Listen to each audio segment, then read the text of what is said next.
Buenas noches, hermanos. Dios les bendiga nuevamente. Veo muchos rostros que no vi esta mañana, así que reitero mi alegría de estar aquí con ustedes, de poder compartir, de poder verlos otra vez, aunque ya tal vez no podemos acercarnos tanto, pero de igual manera es un gran gozo estar aquí. Como ya saben, el tema de hoy es cumplamos nuestra misión. Así que yo les invito a que vayan conmigo a Mateo capítulo 28. Mateo capítulo 28. Vamos a leer los versículos 18 al 20.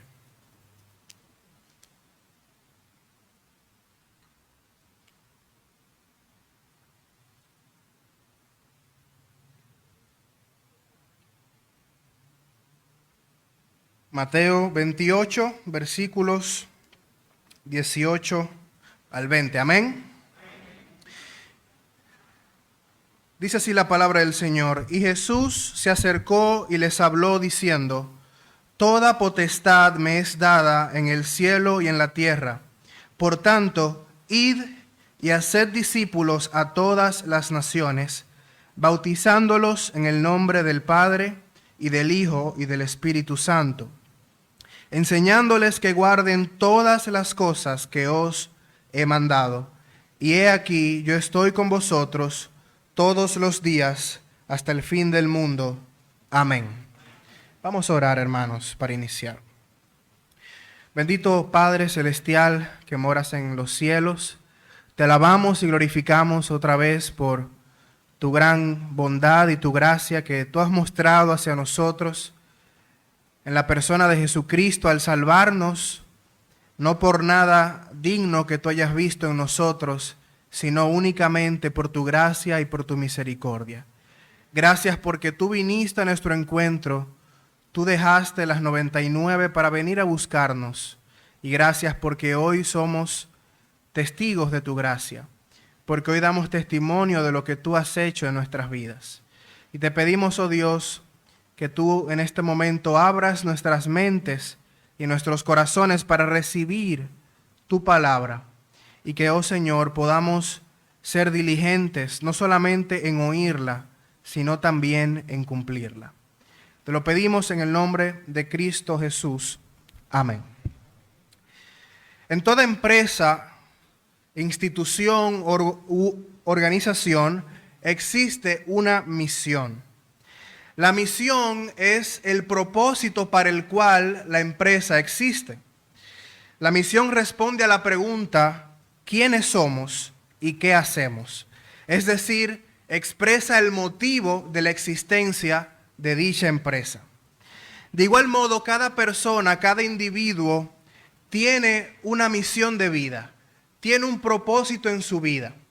Todos en algún momento nos hacemos la pregunta: ¿para qué estamos aquí? ¿Para qué existimos? ¿Cuál es el propósito de nuestra vida? Y nosotros siempre buscamos dar una respuesta a esta pregunta. Siempre buscamos cumplir esa misión para la cual nosotros existimos, para la cual estamos vivos. De manera que todos tenemos una misión. Hay una caricatura muy popular que creo que ya no se transmite, pero que yo recuerdo que llegué a ver de muy pequeño, que era la que se llamaba Pinky y Cerebro. No sé si muchos alcanzaron a ver esa caricatura, pero cada vez que comenzaba un capítulo, aparecían estos dos ratoncitos llamados Pinky y Cerebro, y siempre Pinky le hacía una pregunta a Cerebro.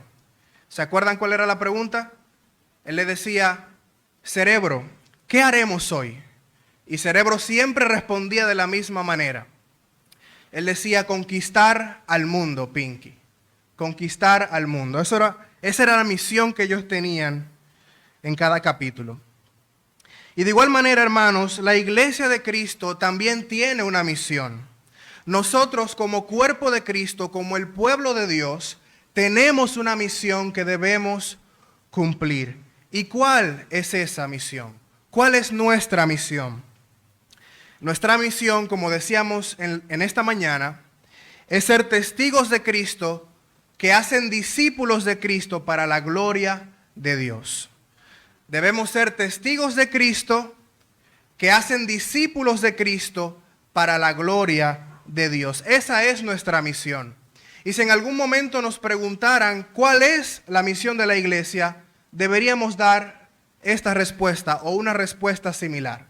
Somos testigos de Cristo que hacemos discípulos de Cristo para la gloria de Dios.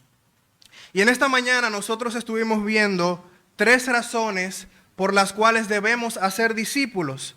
Y tal vez para recordar a aquellos que vieron o para los que no vinieron, para decir cuáles fueron esas 3 razones, la primera era que debemos hacer discípulos porque es un mandato autoritativo de Jesús. En otras palabras, porque Jesús mismo lo ordena. Dice Mateo capítulo 28, versículo 18, Jesús dice: toda potestad me es dada en el cielo y en la tierra. Por tanto, id. O sea, es un mandato que Jesús hace en su autoridad de Rey y Señor sobre su iglesia. La segunda razón que veíamos en esta mañana por la cual debemos hacer discípulos es por el poder que hemos recibido. Antes de ascender al cielo, Jesús le dijo a sus discípulos que recibirían poder cuando viniera sobre ellos el Espíritu Santo y debían ir a ser testigos en Jerusalén, en Judea, en Samaria y hasta lo último de la tierra. Y en tercer lugar, esta mañana vimos que debemos cumplir nuestra misión por la promesa de Jesús que Él va a estar con nosotros todos los días hasta el fin del mundo.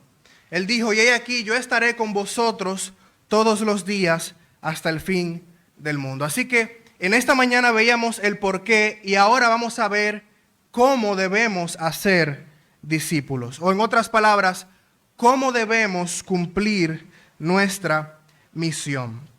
Y nosotros vamos a encontrar las respuestas a esta pregunta en Mateo capítulo 28, versículos 19 y 20 que nosotros acabamos de leer. ¿Cómo debemos cumplir nuestra misión? En primer lugar, yendo a predicar el Evangelio. Tan sencillo como eso. ¿Cómo debemos cumplir nuestra misión? Yendo a predicar el Evangelio. Dice el versículo 19, la primera parte de Mateo 28, por tanto, id y haced discípulos a todas las naciones. En este pasaje, el verbo que aparece ir, lo encontramos en imperativo, es decir, es un mandato. Dice: id y haced discípulos a todas las naciones. Sin embargo, en el idioma original en que este pasaje fue escrito, la orden principal no es ir, sino hacer discípulos. E ir es una manera en que hacemos discípulos. En otras palabras, debemos hacer discípulos yendo o mientras vamos en el camino. Una mejor traducción podría ser: yendo, hagan discípulos, o habiendo ido en el camino, hagan discípulos. Y presten atención, hermanos, que el texto no nos dice haced convertidos, sino haced discípulos. Hacer discípulos es algo que va más allá de simplemente ganar a una persona para Cristo. No solamente que buscamos que una persona haga una profesión de fe, sino que debemos hacer discípulos. Ahora tenemos que preguntarnos, ¿qué es un discípulo? ¿Qué es un discípulo? Según el diccionario de la Real Academia de la Lengua, un discípulo es una persona que aprende una doctrina, ciencia o arte bajo la dirección de un maestro. En otras palabras, un discípulo es un alumno, es un aprendiz, es alguien que está bajo un maestro aprendiendo las enseñanzas de ese maestro y siguiendo el ejemplo de ese maestro. Un discípulo es alguien que sigue a un maestro y eso es lo que nosotros debemos buscar hacer: discípulos, aprendedores, seguidores. No solamente buscar que una persona repita una oración, sino que esa persona verdaderamente siga a Cristo todos los días de su vida. Debemos hacer discípulos mientras vamos en el camino, yendo. Pero yendo a hacer ¿qué? ¿Qué es lo que debemos hacer al ir? Bueno, en Marcos capítulo 16, versículo 15, encontramos las palabras de Jesús que dicen: id por todo el mundo y predicad el evangelio a toda criatura. Así que debemos ir a predicar el evangelio, a eso debemos ir. Ahora bien, aquí tenemos también que plantearnos una pregunta muy importante, una pregunta fundamental. ¿Qué es el evangelio? Si el mandato es hacer discípulos yendo a predicar el evangelio, tenemos que saber qué es el evangelio. ¿Qué es lo que vamos a predicar? ¿Cuál es el mensaje que debemos predicar para ser discípulos? En 1 Corintios capítulo 15, versículos 1 al 4, si desean buscarlo, pueden buscarlo. Dice así, 1 Corintios 15, 1 al 4. Además os declaro, hermanos, el evangelio que os he predicado, el cual también recibisteis, en el cual también perseveráis, por el cual asimismo, si retenéis la palabra que os he predicado, sois salvos, si no creísteis en vano. Y presten atención ahora.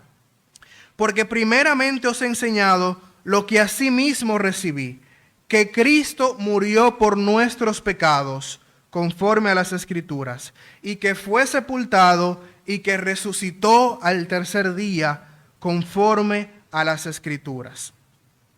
De manera que el evangelio es el mensaje, son las buenas noticias que está centrado en la persona de Jesús y que proclama los hechos de la muerte, sepultura y resurrección de Cristo. Ese es el evangelio. Es un mensaje que está centrado en la persona de Jesús y que proclama los hechos de la muerte y la resurrección de Cristo para salvar a los pecadores. Una definición de evangelio o de evangelizar es la siguiente. Evangelizar es difundir la buena noticia de que Cristo murió por nuestros pecados y fue levantado de los muertos según las Escrituras, y que como el Señor que reina ofrece ahora el perdón de los pecados y el don liberador del Espíritu a cuantos se arrepienten y creen. Evangelizar es difundir la buena noticia, difundir el evangelio, difundir lo que Cristo hizo para salvar a los pecadores, su muerte y su resurrección, como la manera que Dios utilizó para atraer a los pecadores a sí mismo, para reconciliar a los pecadores consigo mismo. Ese es el mensaje que nosotros debemos ir a predicar y es el mensaje que debemos conocer. Debemos conocer este mensaje para poder hacer discípulos, para poder predicar el evangelio. No hay otro mensaje, mis amados hermanos, que pueda traer salvación a los pecadores que no sea el evangelio. Solamente el evangelio es el único mensaje que puede traer salvación, que puede traer esperanza, que ofrece vida eterna, que puede cambiar el destino de una persona. Es el evangelio. No debemos predicar otro mensaje más que el evangelio. Debemos ir a ser discípulos, pero debemos ir a predicar las buenas nuevas de salvación. El evangelio es poder de Dios para salvación a todo aquel que cree. De manera que tenemos que ser diligentes al predicar el evangelio y hacerlo en los términos que la Biblia lo presenta. Sin embargo, es necesario hacer una aclaración. Aunque el evangelio es un solo mensaje, este puede ser presentado de muchas maneras. En el ejemplo de los apóstoles, vemos que esto fue así. Aunque ellos predicaban un solo mensaje de salvación, dependiendo de la audiencia a la que se dirigían, ellos adaptaban el mensaje. No lo diluían, sino que lo presentaban de una manera que fuese comprensible a la audiencia a la que ellos se dirigían. Un reconocido autor y predicador ya fallecido llamado John Stott, él comenta al respecto.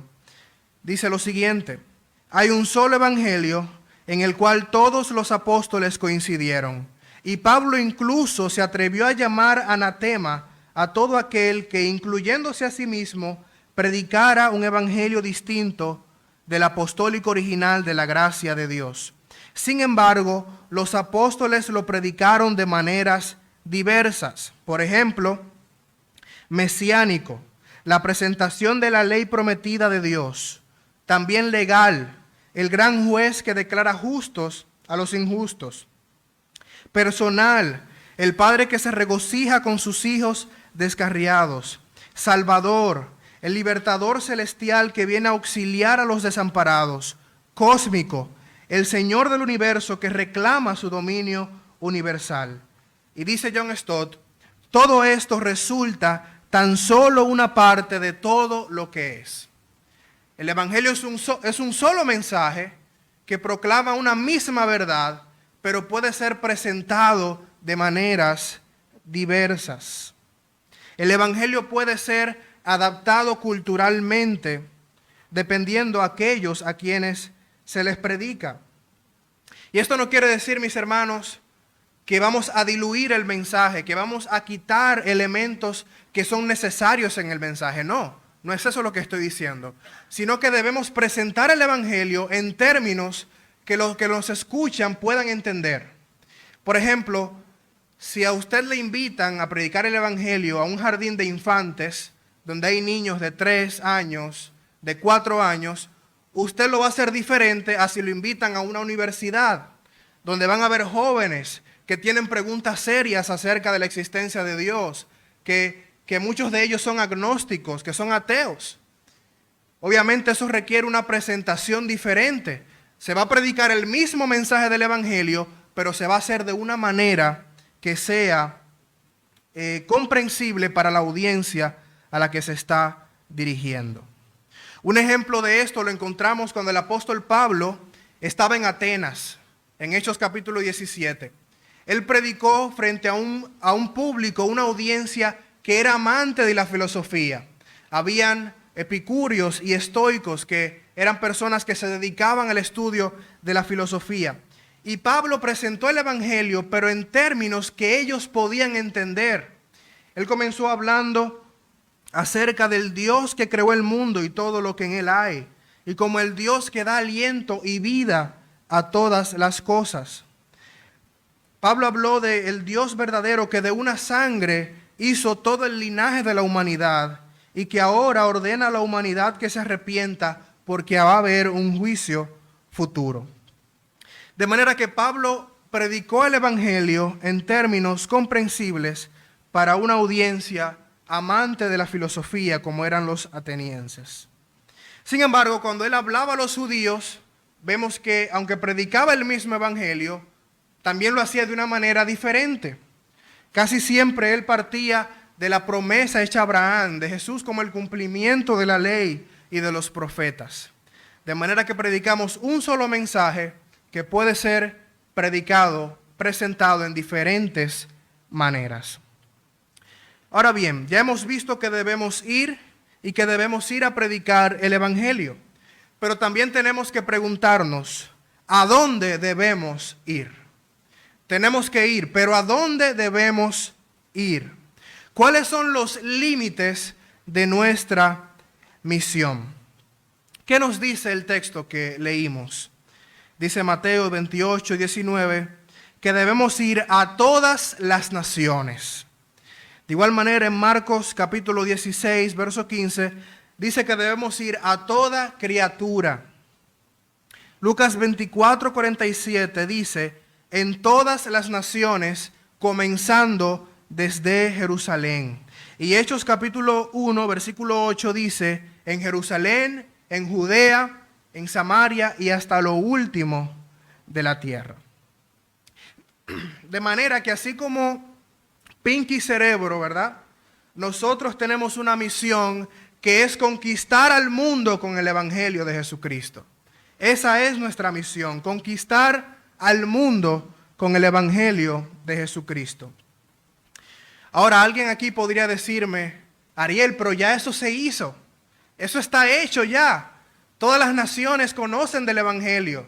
Todas las naciones pueden conocer de Jesús. Ya no es necesario ir a predicar el Evangelio.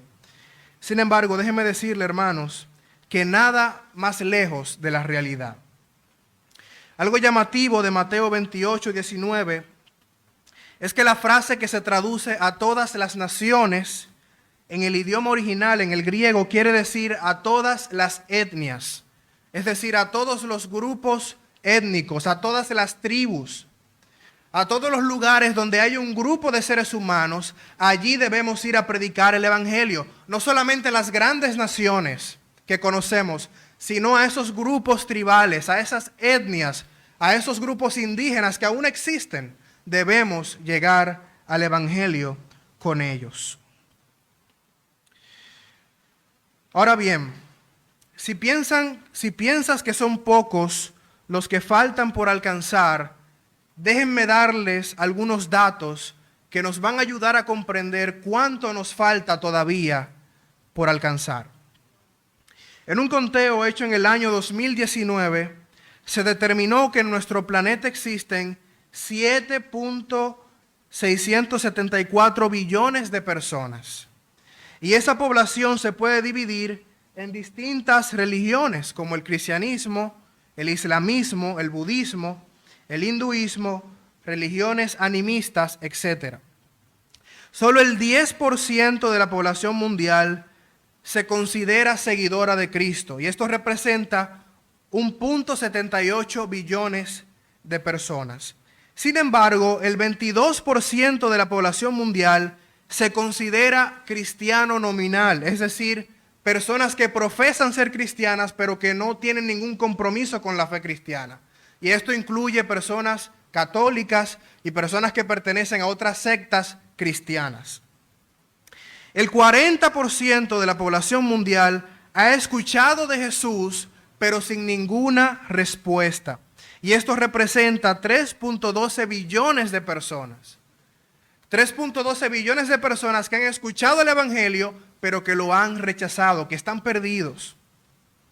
Y el 28% restante no han tenido ningún contacto con el Evangelio y ni siquiera han escuchado de Jesús. Y esto representa, hermanos, escuchen bien, 2.18 billones de personas que ni siquiera han escuchado de Jesús, que nunca han escuchado el Evangelio, que se están perdiendo. Más de 2.000 millones de personas ni siquiera han escuchado el Evangelio de Jesucristo, y eso sin contar los que han escuchado y han rechazado el Evangelio. Añadamos a esto que en el mundo hay unas 6.909 lenguas vivas, idiomas, de las cuales la Biblia está traducida completa solo en 701 idiomas. Hay 6.909 idiomas y la Biblia completa solamente está traducida en 701 idiomas, que representa el 9.5%. El Nuevo Testamento está traducido en 1.551 idiomas, que representa el 21.1%. Hay porciones o fragmentos de la Escritura traducidos en 1.162 idiomas, que representa un 15.8%. Sin embargo, 2.023 idiomas están todavía sin tener una traducción de la Biblia. Ni siquiera de un testamento, ni siquiera de porciones, de fragmentos de la Biblia, ni siquiera un versículo traducido hay en 2.023 idiomas. Esto representa un 27.5%. ¿Se dan cuenta de cuánto nos falta todavía?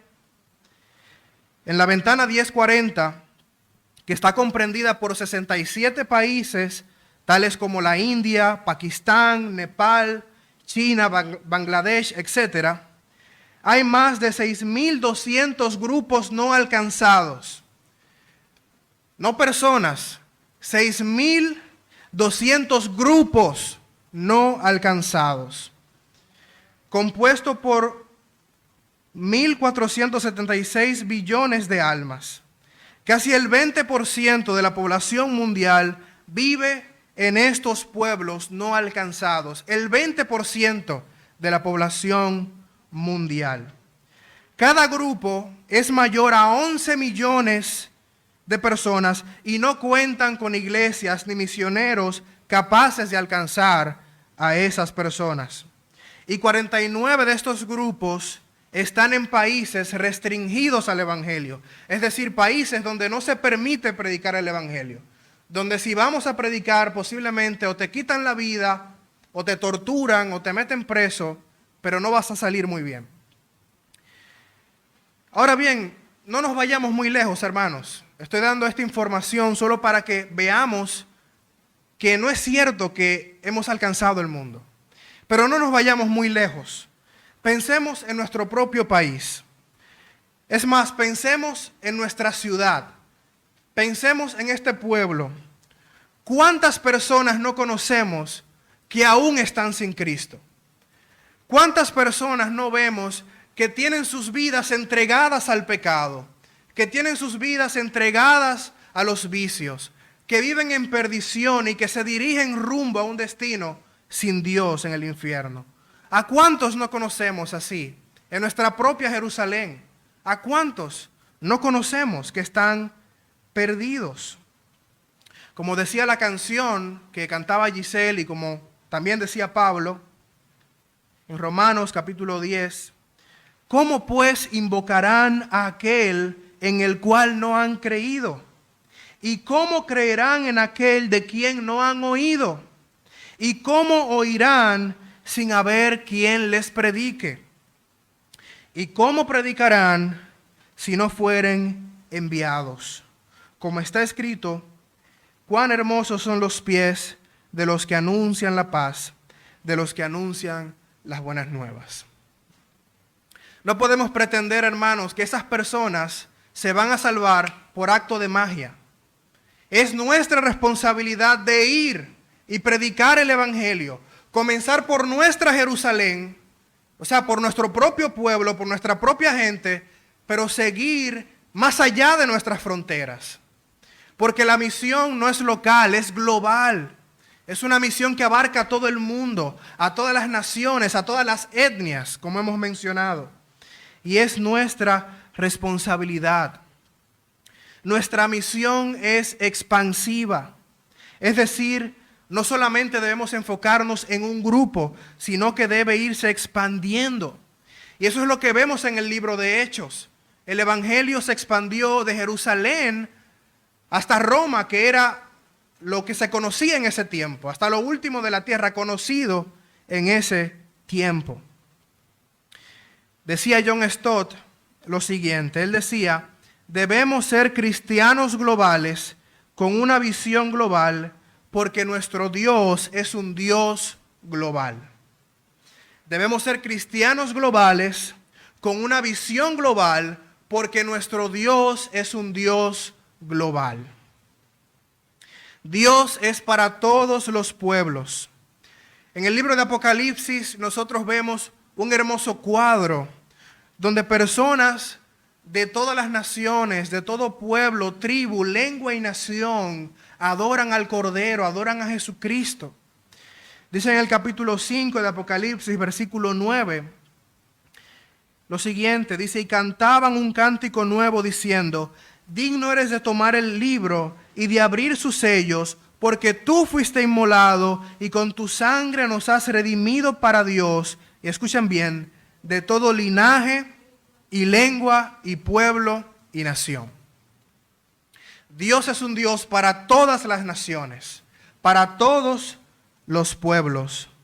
Y nosotros debemos apuntar en esa dirección. Así que debemos cumplir nuestra misión yendo, mientras vamos, a predicar el evangelio. Pero en segundo lugar, nosotros cumplimos nuestra misión bautizando a los que creen. Bautizando a los que creen. Dice Mateo capítulo 28, versículo 19. Luego que dice, por tanto, id y haced discípulos a todas las naciones, bautizándolos en el nombre del Padre, y del Hijo y del Espíritu Santo. Nuestra misión no termina cuando nosotros alcanzamos a alguien con el Evangelio. No. Cuando hacemos eso, nuestra misión apenas comienza. Lo que sigue es bautizar a los que creen. Cuando pensamos en la Gran Comisión, casi siempre se nos escapa este elemento importante de bautizar a los que creen.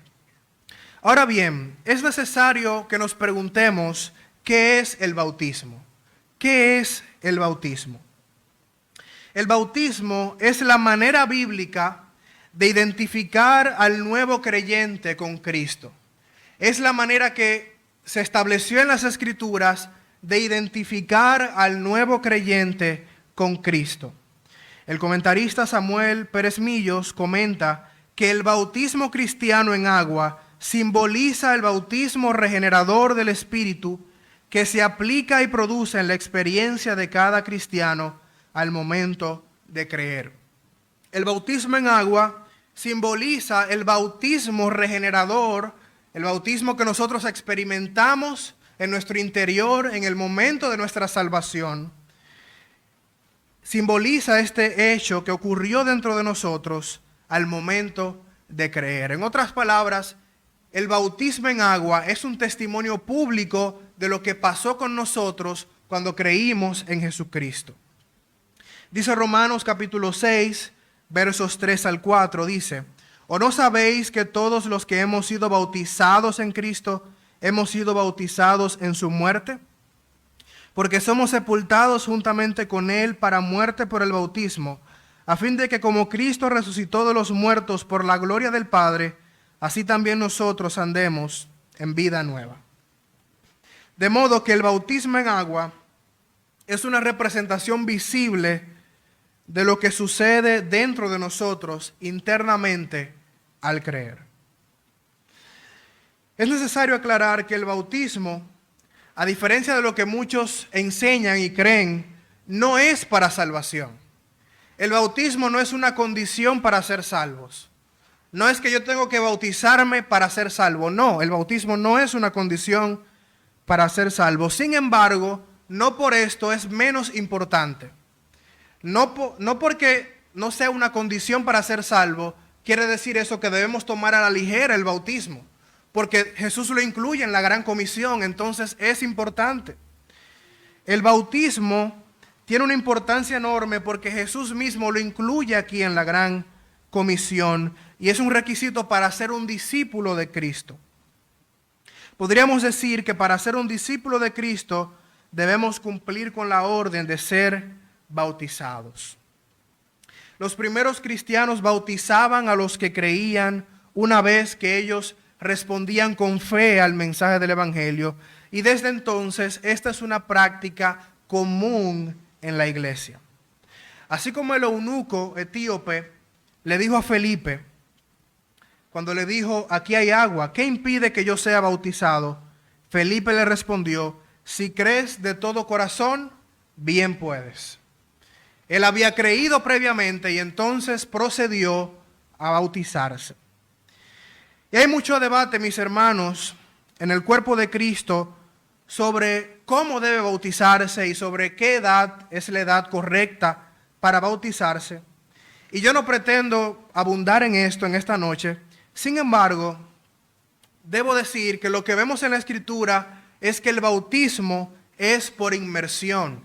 ¿Qué quiere decir esto? Que el bautismo, en el acto del bautismo, se sumerge a la persona en las aguas y luego se saca de las aguas, porque esto simboliza su sepultura con Cristo, su muerte con Cristo y su resurrección juntamente con Cristo.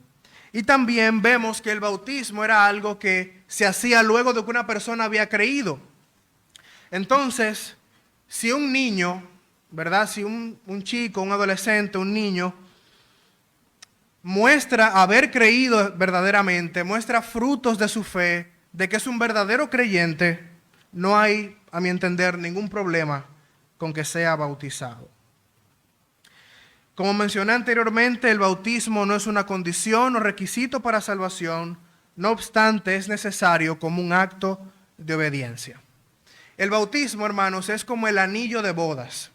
El anillo de bodas no hace a una persona casada necesariamente, pero el anillo de bodas es una evidencia, es una muestra de que esa persona ha unido su vida a una mujer o a un hombre en el caso de una mujer. De igual manera, el bautismo es un símbolo, es una representación de lo que ha ocurrido con nosotros, los que hemos creído al momento de nuestra salvación. Carballosa comenta lo siguiente, él dice: el acto del bautismo describe la identificación del creyente con el Señor en su muerte, sepultura y resurrección, y es el primer paso externo en el proceso actual de discipulado y la edificación. Así que debemos cumplir nuestra misión yendo a predicar el Evangelio y, en segundo lugar, bautizando a los que creen. Ahora, ¿cuál es la tercera manera de hacer discípulos? ¿Cuál es la tercera forma de hacer discípulos según nuestro pasaje? La tercera y última manera que encontramos en Mateo capítulo 28 es enseñando todo lo que Jesús nos mandó. Enseñando todo lo que Jesús nos mandó. En último lugar, encontramos que para ser discípulos debemos enseñar todo lo que Jesús nos mandó hacer. Cuando una persona llega a la fe en Cristo y se bautiza, no termina ahí su discipulado, no termina ahí su caminar con Cristo. Esa persona debe ser instruida, debe ser enseñada a lo largo de su vida cristiana. Y como iglesia de Cristo no debemos preocuparnos solamente por alcanzar a los perdidos, sino también en instruir a los creyentes para que crezcan en madurez.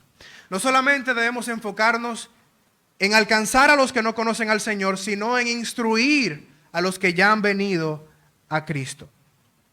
Ahora bien, ¿qué es todo lo que Jesús nos mandó? ¿Qué es esto, todo lo que Jesús nos mandó? Sin lugar a dudas, esto se refiere a todas las enseñanzas de Jesús que encontramos en los evangelios, tales como el Sermón del Monte, las parábolas del reino, el nuevo mandamiento de amarnos unos a otros, el costo del discipulado, sus sermones proféticos, sus declaraciones acerca de sí mismo, etc. Pero incluye más que esto. Todo lo que Jesús nos enseñó, nos mandó a hacer, abarca lo que los apóstoles continuaron escribiendo luego de que Jesús ascendiera al cielo. Pensemos, por ejemplo, en las cartas del apóstol Pablo, en las cartas de Pedro, la carta a los Hebreos, Santiago, el Apocalipsis de Juan. Toda la enseñanza apostólica del Nuevo Testamento es para nosotros, es para nuestra instrucción como discípulos de Cristo.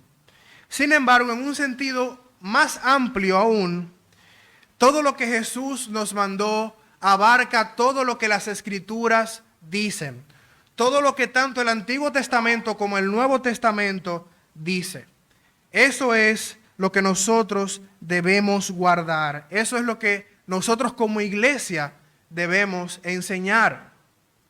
El apóstol Pablo podía decir a los ancianos de Éfeso que él no había rehuido a predicar todo el consejo de Dios.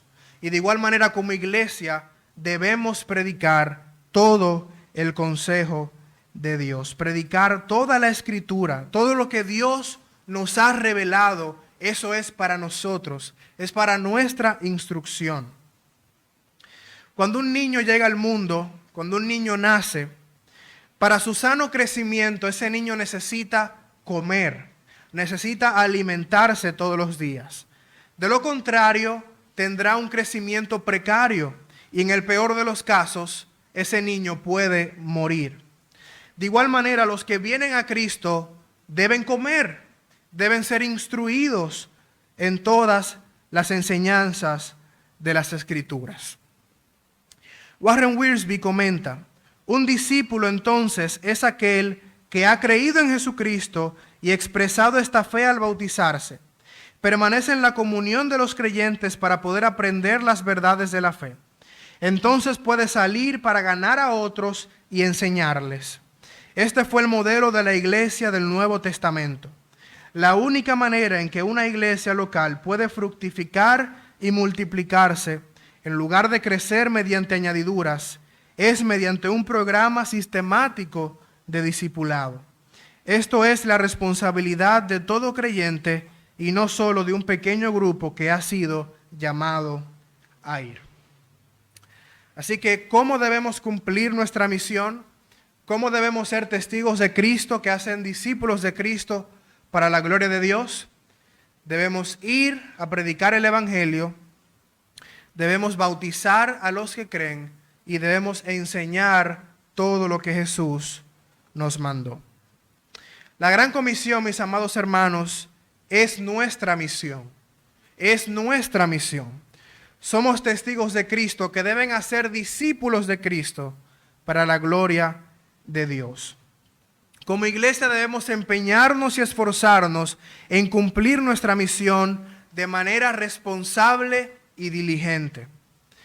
Y para comenzar a hacer esto, debemos comenzar por nuestra Jerusalén, por nuestro propio pueblo, por nuestra ciudad, por nuestra comunidad. Debemos comenzar aquí. Debemos alcanzar a los que nos rodean, a las personas de este sector, a nuestros conocidos del trabajo, de la universidad. Debemos alcanzar a nuestra Jerusalén. Pero una vez que hayamos alcanzado nuestra Jerusalén, debemos ir más allá de nuestras fronteras, no quedarnos aquí.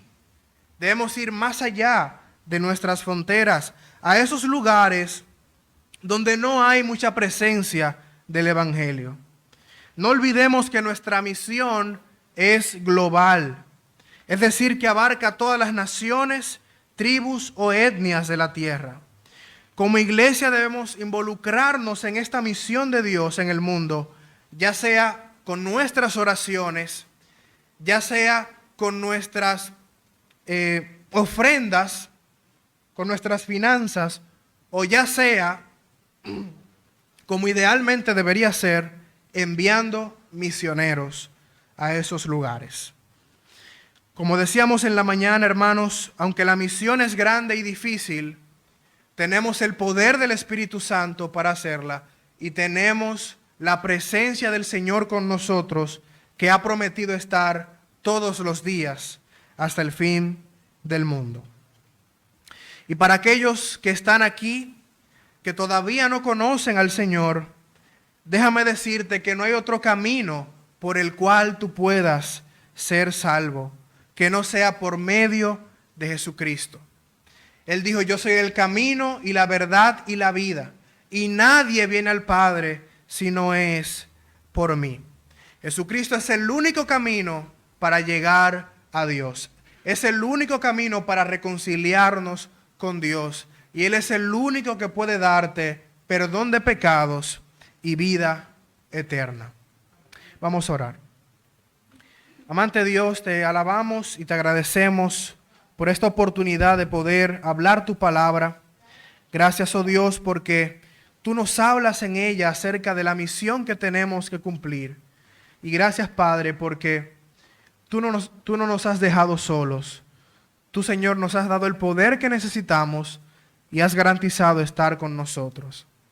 Así que te pedimos que tú nos animes a involucrarnos en tu misión y empezar a ser discípulos, no solo aquí en nuestra Jerusalén, sino de todas las naciones.